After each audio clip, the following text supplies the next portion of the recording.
So எல்லா மாஸ்டர்ஸ்கிட்டையும் ஒரு தனித்தனியாக ஒரு விஷயம் பார்ப்போம். அது எல்லாமே சேர்ந்து ஒரு மாஸ்டர்ஸ் கிட்ட நான் பார்த்தது அன்பறிவு மாஸ்டர் கிட்ட தான். தேங்க்யூ மாஸ்டர், ஃபஸ்ட் டைம் நான் உங்களோட ஒர்க் பண்ணுறேன். ரொம்ப நல்லா இருந்தது எக்ஸ்பீரியன்ஸ். எங்கள் DOP Ravi K sir, thank you so much sir. என்னை மட்டும் அழகாக காட்டல, எல்லாரையுமே அழகாக காட்டியிருக்கீங்க. படம் ரொம்ப இன்டர்நேஷ்னலாக இருக்குன்னு எல்லாரும் சொல்கிறாங்க. அண்ட் உங்களோட மேனிஃபெஸ்டேஷன் நினைக்கிறேன், நான் இந்த படம் நடிக்கணும்னு நீங்கள் சொல்லிகிட்டே இருந்தீங்க. So finally that has happened. And thanks to all my costars, Saniya Vaiyapuri அண்ணன், அலி ஃபசல், சின்னி ஜெயந்த்னு, Vadivukkarasi, Sanjana and Arun Chidambaram. Is a young, ஒரு புது டேலண்ட், என் கூட சேர்ந்து நடிச்சிருக்காரு. ரொம்ப அருமையாக பண்ணீங்க. So I wish him all the very best. பக்ஸ் அவரோட ஃபஸ்ட் டைம் ஒர்க் பண்ணுறேன், ரொம்ப நல்லா இருந்தது. Thank you. Joju George, thank you sir. எனக்கு உங்களை ரொம்ப பிடிக்கும். உங்களோட பர்ஃபார்மன்ஸ், உங்களுக்கு இருக்கிற அந்த ஸ்க்ரீன் ப்ரெசன்ஸ் பார்க்கும்போது ரொம்ப பொறாமையாக இருக்கும். உங்களோட ஒர்க் பண்ணது ரொம்ப சந்தோஷம்.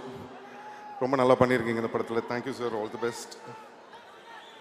அண்ட் ஐஸ்வர்யா லக்ஷ்மி, அவங்களோட எனக்கு கம்மி தான் அவங்க. தேங்க்யூ.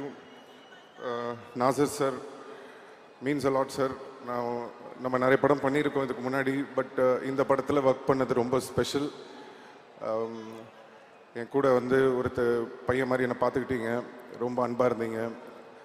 நீங்களும் கமல் சாரும் நடிக்கிறது, பேசுகிறது அதெல்லாம் பார்க்கும்போது ரொம்ப சந்தோஷமாக இருந்தது உங்களோட ஒர்க் பண்ண அந்த டைம். Thank you sir.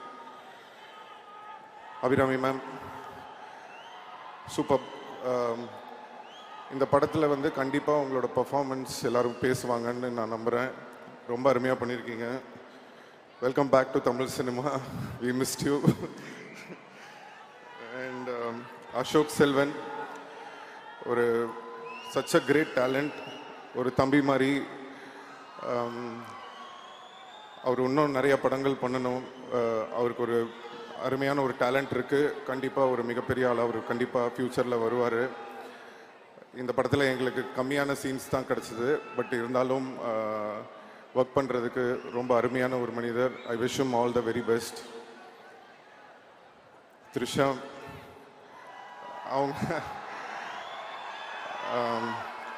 அவங்கள நானும் வினை தாண்டி வருவாயா பண்ணியிருந்தோம். அதுக்கப்புறம் நிறையா எக்ஸ்பெக்டேஷன், அதுவும் இந்த படத்துக்கு ரொம்ப எக்ஸ்பெக்ட் பண்ணிகிட்டு இருந்தாங்க. பட் ட்ரெய்லரை பார்த்து நீங்கள்லாம் கொஞ்சம் ஷாக்காக இருப்பீங்கன்னு நினைக்கிறேன். பட் இன்னும் நிறைய சர்ப்ரைஸ் இருக்குது அவங்க சொன்ன மாதிரி. ஸோ அதை பற்றி நாங்கள் இப்போ பேச முடியாது. படம் வந்ததுக்கப்புறமா நீங்கள் எல்லோரும் பார்ப்பீங்கன்னு நினைக்கிறேன். அண்ட் ரஹ்மான் சார் பற்றி பேசணுன்னா நிறையா பேசிகிட்டே இருக்கலாம். தேங்க்யூம்மா, கொஞ்சம் பேச விடுமா. Love you. வரேன் உங்களுக்கு வரேன்.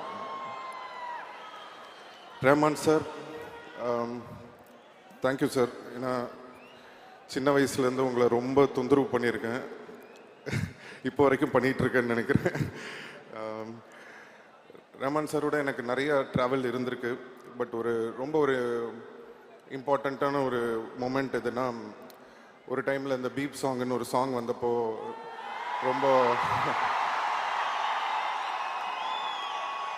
அந்த டைமில் ரொம்ப கஷ்டமான ஒரு டைம், உங்கள் எல்லாருக்குமே தெரியும்.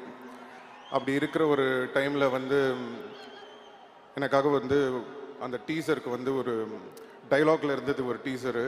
பட் சார் ஊருக்கு போகாமல் இருந்து, இல்லை நம்ம எதா பண்ணணும் அப்படின்னு சொல்லி அவர் போட்டு ஒரு டீசரை ரெடி பண்ணி ரிலீஸ் பண்ண சாங் தான் தள்ளி போகாதே.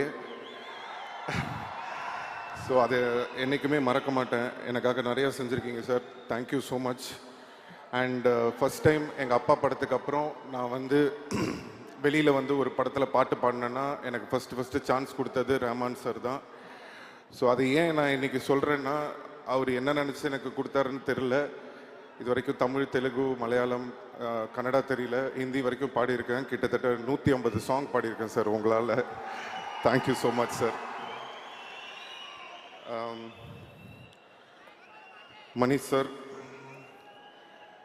மணி சாரை பற்றி சொல்லணுன்னா, அவங்க யாருக்கும் தெரியாத ஒரு விஷயம் இருக்குது. அது என்னன்னா அஞ்சலின்னு ஒரு படம் எடுத்தார் மணி சார். அந்த அஞ்சலி படத்தில் வந்து ஒரு ஃபுல்லாகவே படம் ஃபுல்லாகவே சின்ன பசங்களாம் நடிச்சிருப்பாங்க. அப்போ வந்து அந்த அஞ்சலி பாப்பாவோட பிரதராக வந்து ஒரு சின்ன பையன், தெலுங்கு ஆக்டர் அவர் வந்து சார் வந்து மணி சார் வந்து காசு பண்ணியிருப்பார். அப்போ நான் அந்த படம் பார்த்துட்டு ஓன்னு அழுவ ஆரம்பிச்சிட்டேன். வீட்டில் எங்கள் அப்பா கிட்ட, ஏன் என்னை மணி சார் இந்த படத்துக்கு கூப்பிடல, நானும் இதே வயசு தானே, நான் இங்கே தானே நடிச்சிட்ருக்கேன், ஏன் அவர் என்னை கூப்பிடல அப்படின்னு சொன்னேன். இல்லைப்பா, அது படத்துக்கு ஏற்ற மாதிரி இருந்திருக்கும், மேபி வேறு ஏதாவது ரீசன் இருந்திருக்கும் அப்படின்னு சொல்லி நான் சின்ன பையன்றதுனால என்னை ஆறுதல் படுத்தினாங்க. அப்போ நான் நினச்சேன், சரி இவர் நம்மளை கூப்பிடவே மாட்டார் போல் இருக்கு, இவருக்கும் நம்மளுக்கும் செட்டே ஆகாது அப்படின்னு நினச்சிட்டு இருந்தேன். ஏன்னா நான் வளர்ந்ததுக்கப்புறம் நடித்த படங்கள்லாம் உங்களுக்கு தெரியும், எல்லாம் மசாலா படம் தான் நம்ம பண்ணது பூராவே. ஸோ அப்படி இருக்கிற ஒரு டைமில் வந்து உங்கள் எல்லாருக்குமே தெரியும், என் மேலே இந்த ரெட் கார்டெலாம் போடுற மாதிரி ஒரு சிச்சுவேஷன் வந்தது. அந்த ஒரு டைமில் வந்து நிறைய ப்ரொடியூசர்ஸ் எல்லாருமே பயந்தாங்க, இவரை வச்சு படம் பண்ணணுமா, எதுக்கு, தேவையா, ஏதாவது பிரச்சனை வந்துட போகுது அப்படின்னு. அந்த நேரத்தில் படம் இல்லை, டைரக்டர்ஸ் யாருமே என்கிட்ட வரல. அப்போது ஒரு ஃபோன் கால் வருது மெட்ராஸ் டாக்கீஸ்லேருந்து, இந்த மாதிரி மணி சார் உங்களை மீட் பண்ணணுன்னு சொல்கிறாரு அப்படின்னு. எனக்கு வந்து உண்மையிலேயே மணி சார் தான் கூப்பிட்றாங்களா, இல்லை இவங்க ஏதாவது நம்மளை கூப்பிட்டு காமெடி பண்ணுறாங்களா அப்படின்னு சொல்லிட்டு எனக்கு ஒரு சின்ன டவுட்டாகவே இருந்தது. போனதுக்கப்புறம் மணி சாரை பார்த்துட்டு சார்கிட்ட கேட்டேன், சார் உண்மையிலேயே நீங்கள் தான் கூப்பிட்டீங்களா, இல்லை இவங்களாம் என்னை கூப்பிட்டுட்டாங்களான்னு. இல்லை நான் தான் கூப்பிட்டேன்னு சொன்னார். எனக்கு என்னென்னா, அந்த நேரத்தில் யாருமே என்னை வச்சு படம் பண்ணுறதுக்கு எல்லாருமே பயப்படும் போது, பயப்படாமல் தைரியமாக இந்த பையனை நம்பி நம்ம இந்த படத்தில் எடுக்கலான்னு ஒரு நம்பிக்கை வச்சு என்னை கூப்பிட்டீங்களா சார், என்னைக்கும் மறக்க மாட்டேன் நான் Mani sir. Thank you so much sir. Chekka Chivantha Vaanam மட்டும் இல்லை, எல்லா படமும் ஃபர்ஸ்ட் மணி சார் வந்து என்னை கூப்பிட்டு கதை சொல்லியிருக்காரு. பொன்னியின் செல்வனுக்கும் கூப்பிட்டாரு, ஒரு சில விஷயங்களால் என்னால் பண்ண முடியல. அதுக்கப்புறம் தக் லைஃப்லேயும் கூப்பிட்டு ஃபஸ்ட்டு மணி சார் கூப்பிட்டாரு. அப்போவும் என்னால் ஒரு கெட்டப் ப்ராப்ளம் இருந்ததுனால பண்ண முடியாமல் இருந்தது. பட் அகெயின் திரும்பவும் அந்த ஆப்பர்ச்சுனிட்டி வந்தது. அதுவும் சாதாரணமாக வரல, கமல் சாரோட சேர்ந்து இவ்வளோ பெரிய படத்தில் இந்த ஆப்பர்ச்சுனிட்டி வந்தது. ஸோ இறைவனுக்கு நன்றி தெரிவிச்சுக்கிறேன். அண்ட் மணி சார் வந்து எனக்கு ரொம்ப ஸ்பெஷல், என்னோடய காட்ஃபாதர் மட்டும் இல்லை, எனக்கு ஒரு குரு மாதிரி. தேங்க்யூ சார், இந்த ஒரு மிகப்பெரிய ஒரு ஆப்பர்ச்சுனிட்டி இந்த படத்தில் இப்படி ஒரு கேரக்டர் கொடுத்ததுக்கு நான் என்றைக்குமே மறக்க மாட்டேன். Thank you so much.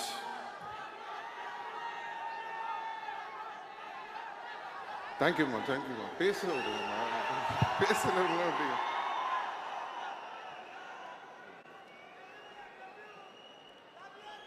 Love you. Kamal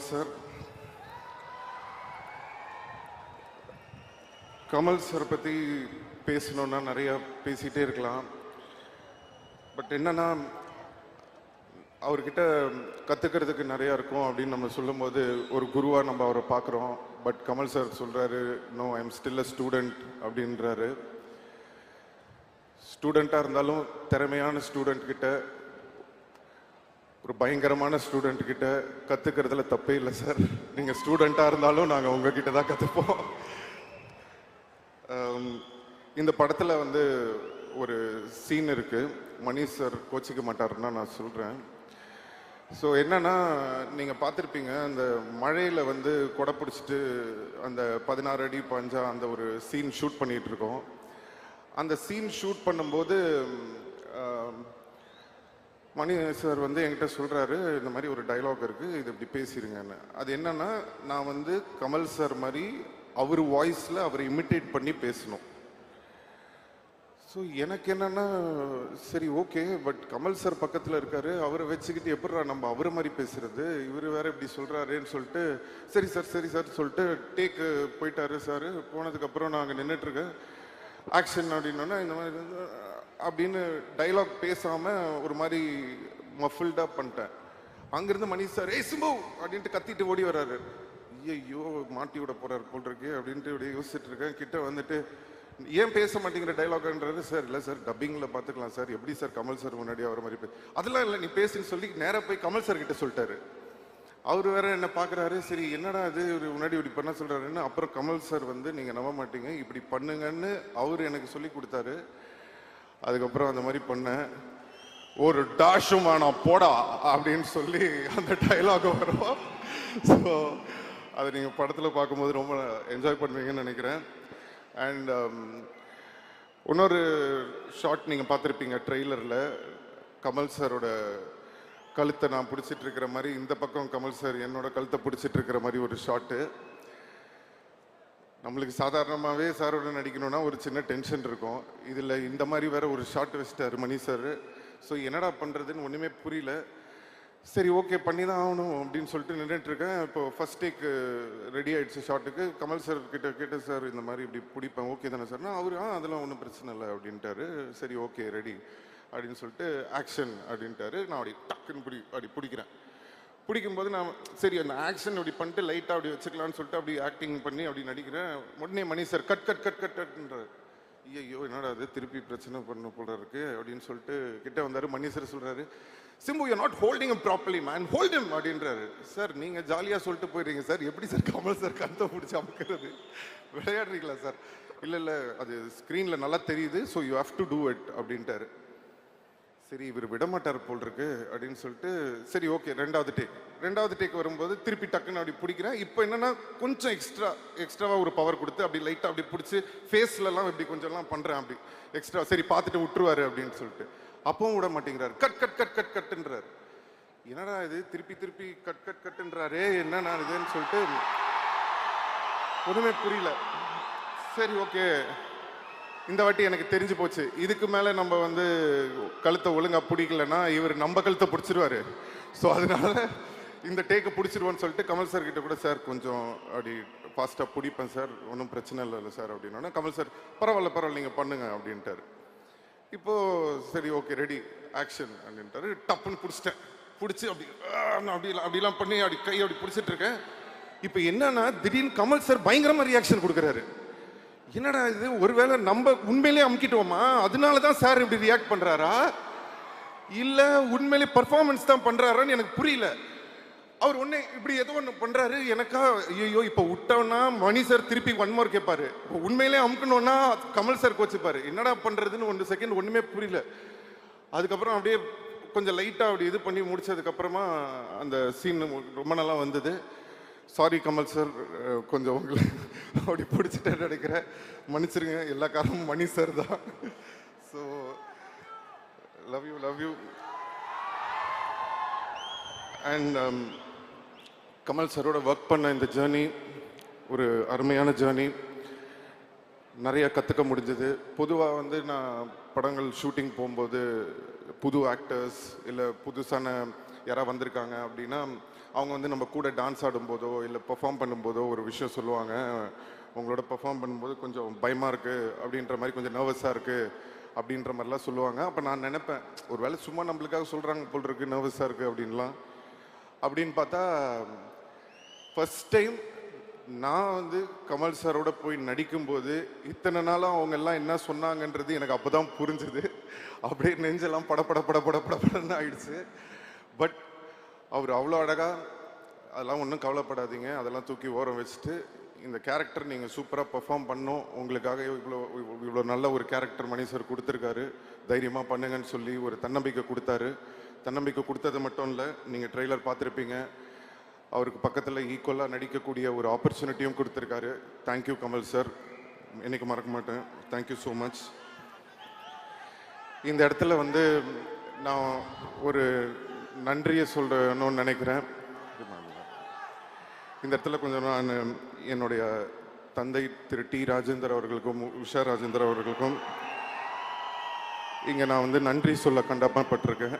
ஏன் அப்படின்னா சின்ன வயசில் எல்லா பசங்களுக்கும் சாக்லேட் வாங்கி கொடுப்பாங்க, வெளில கூட்டு போவாங்க, படத்துக்கு கூட்டு போவாங்க, பீச்சுக்கு கூட்டு போவாங்க, விளையாட சொல்லுவாங்க, இல்லை படிக்க சொல்லுவாங்க. ஆனால் பிறந்ததுலேருந்து எனக்கு நடிக்க சொல்லி கொடுத்து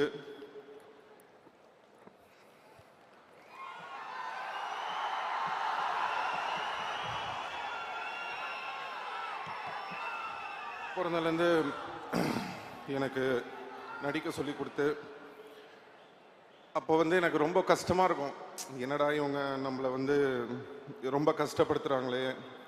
மற்ற பசங்களாம் வந்து ஜாலியாக இருக்கும்போது நம்ம மட்டும் டெய்லி ஒரு பக்கம் ஷூட்டிங்கு, இன்னொரு பக்கம் ஷூட்டிங்கு,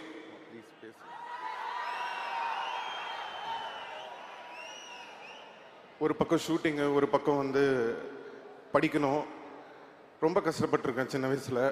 அப்போல்லாம் நினைப்பேன், ஏன் நம்ம இவ்வளோ கஷ்டப்படுத்துகிறாங்க அப்படின்னு சொல்லிட்டு. ஆனால் இன்னைக்கு வந்து ஒரு 40 வருஷம் கழிச்சு கமல் சரோட நடிக்கிற ஒரு ஆப்பர்ச்சுனிட்டி வரும்போது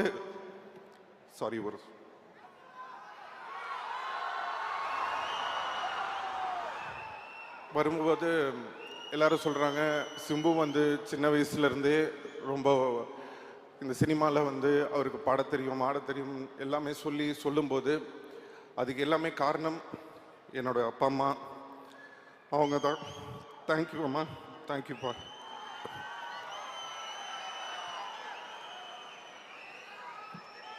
ஸோ இன்னைக்கு வந்து எங்கள் அப்பாவை நான் வர வேணாம்னு சொன்னேன் இந்த ஆடியோ லான்ச்சுக்கு. ஏன்னா அவர் எமோஷ்னல் ஆகிடுவார் அப்போ அப்படின்னு நினச்சிட்டு அவரை வர வேணாம்னு சொன்னேன். கடைசியில் இப்போ நான் எமோஷ்னல் ஆகிற மாதிரி ஆயிடுச்சு.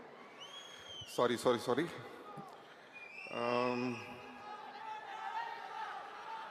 So thank you Kamal sir. இந்த படத்தில் வந்து பார்த்தீங்கன்னா ஒரு டைலாக் இருக்குது, இனிமே இங்கே நான் தான் ரங்கராய சக்திவேல்னு. அந்த டைலாக் வந்ததுக்கு அப்புறமா சோஷியல் மீடியாவில் எல்லா இடத்துலையும் வந்து நான் ஒரு விஷயம் பார்க்குறேன். கமல் சாருக்கு அப்புறம் இவர் தான் அந்த இடத்த பிடிக்க போகிறாரு. ஸோ கமல் சார் வந்து இவருக்கு அந்த இடத்த வந்து இது பண்ணியிருக்காரு அப்படின்லாம் சொல்கிறீங்க. நான் வந்து ஒன்று சொல்லணும்னு ஆசைப்பட்றேன். தேவர் மகன்னு ஒரு படம் இருக்குது.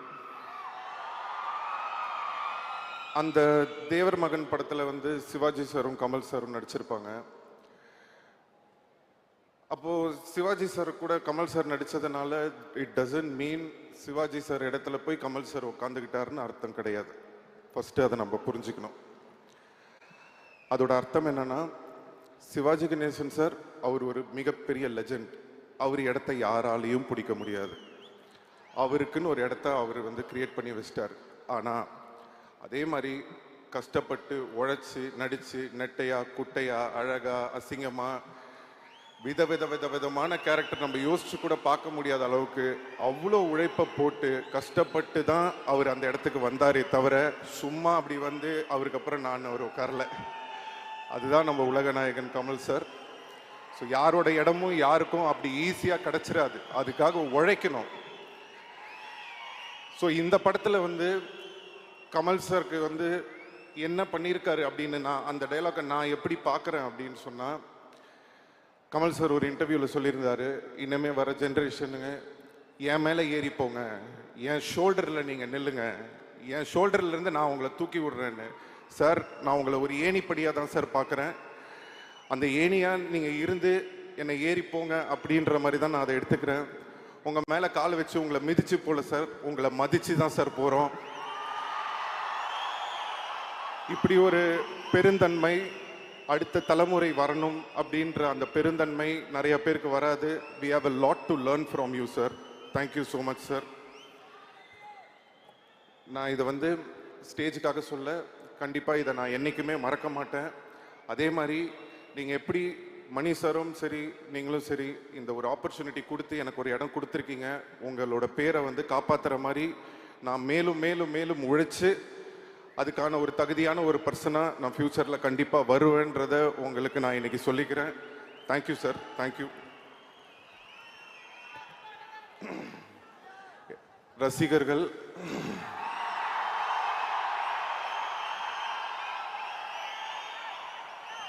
நான் சொல்லியிருந்தேன் உங்களை கண்டிப்பாக பெருமைப்படுத்துகிற மாதிரி இனிமேல் நடந்துப்பேன்னு சொல்லி.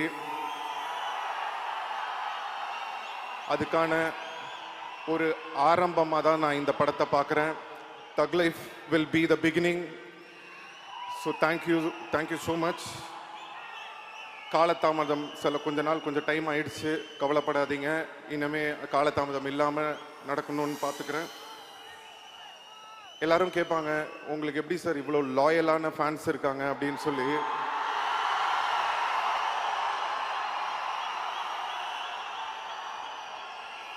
நான் சொல்லுவேன்,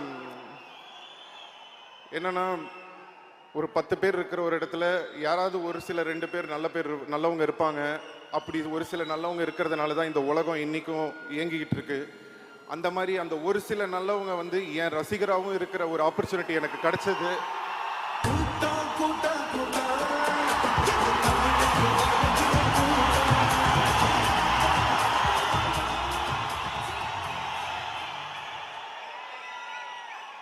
அப்படிப்பட்ட ஒரு நல்ல உள்ளங்கள் எனக்கு ரசிகர்களாக கிடைச்சதுக்கு நான் இறைவனுக்கு நன்றியை தெரிவிச்சுக்கிறேன்.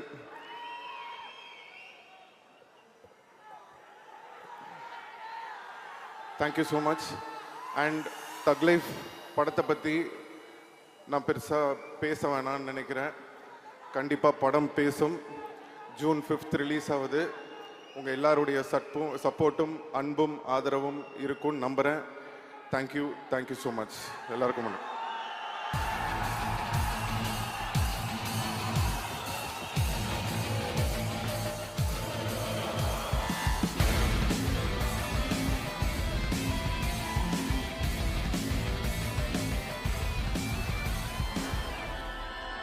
எப்பவுமே சொல்லிட்டு திரையில மட்டும் நடிச்சுட்டு தரையில நடிக்காத ஒரு மனிதர். நீங்க என்ன பண்ணாலும் சரிண்ணா, இந்த சத்தம் இப்படி கேட்டுக்கிட்டே இருக்கும். அது காரணம் உங்களோட ஹானஸ்டி மட்டும்தான். அவ்வளோ சந்தோஷமா இருக்கு. இப்படி ஒரு மாசான ஒரு மேடை எங்களுக்கு ஒரு ஆசனை. நாங்கள் இவ்வளோ இத்தனாயிரம் பேர் சேர்ந்துருக்கோம். இனிமே இங்கே நான் தான்ற டைலாக் நீங்கள் அங்கேருந்து சொல்லணும்னு அதை நாங்கள் இங்கேருந்து கேட்கணும் எங்களுக்காக. சார் மணி சார், இனிமே இங்க நான் தான் ரங்கராய சக்தி வேல்.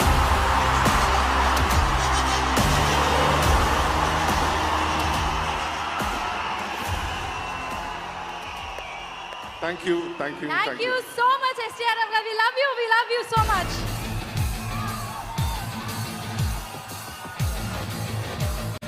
சாதாரணமாலாம் வரல, வேற மாதிரி வந்து